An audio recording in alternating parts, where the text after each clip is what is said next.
Hey everybody, welcome to volume 3 of How I Became a DoorDasher, which is really just a look sort of at my life decade by decade. And in volume 3 we're going to be talking about the years 2000 through 2010. Now, a lot of things happened in the world. I didn't realize my demographics, some people might not have been born even during that period of time, but you had Y2K, switching over to the year 2000, and then you had 9/11 that happened right after that. But what I'm going to be talking about are just things that happened to me during that decade, because it wasn't a good decade for me. And I tend to think that people struggle a lot in their late 20s and early 30s with various things, whether it's drug addiction like it was in my case, or depression, crippling anxiety.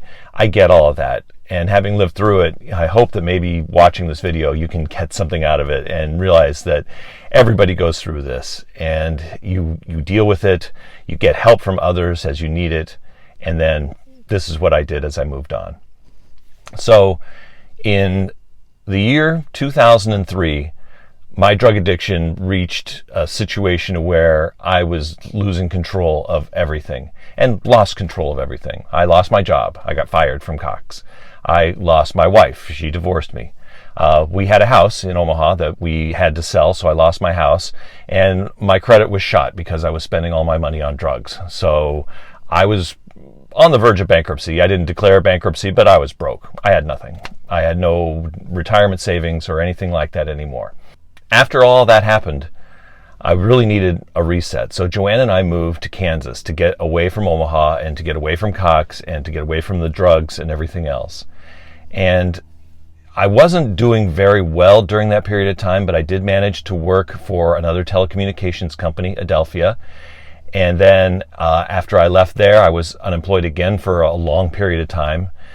And finally, in 2005, I was hired by Comcast. And right at that same time was when I decided that I really needed to quit using drugs, that I needed to admit that I was powerless.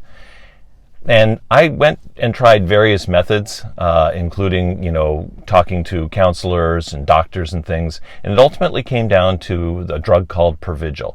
It's this little pill that I still take today. And it initially stopped me from having cravings to do drugs and the drug-seeking behavior. It was able to just make that go away. And now I continue to take it, not just because I'm worried I might go back to drugs someday. I don't think that's going to happen. But it's very helpful in concentration and memory and motivation and things like that. And so it's kind of like my little superpower pill. And I take it every day, and I will probably continue to take it every day for the rest of my life. I got hired at Comcast in 2005. I'm clean and I'm sober, and I got some really good advice from someone that I'll talk about in a future video. But it focused me on my career, and I really took this job different than I had taken any job in the past. And I had a lot of success at Comcast. But the nature of addiction is also relapse. And in 2008, I relapsed. And I don't think the people at Comcast knew that, but it did happen.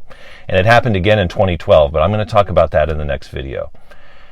And they were some dark times, but I had some more knowledge and some more control at that point.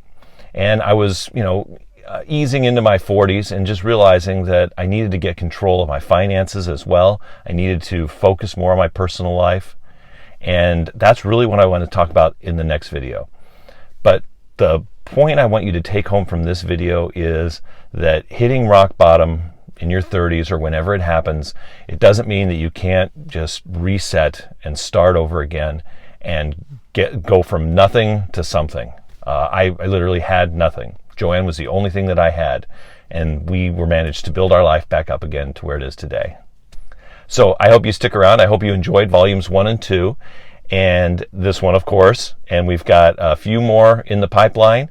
The last video, I'm going to give thanks to some of the people who influenced me along the way, and I think that's probably the strongest video of all. So stick around every Monday and keep watching these.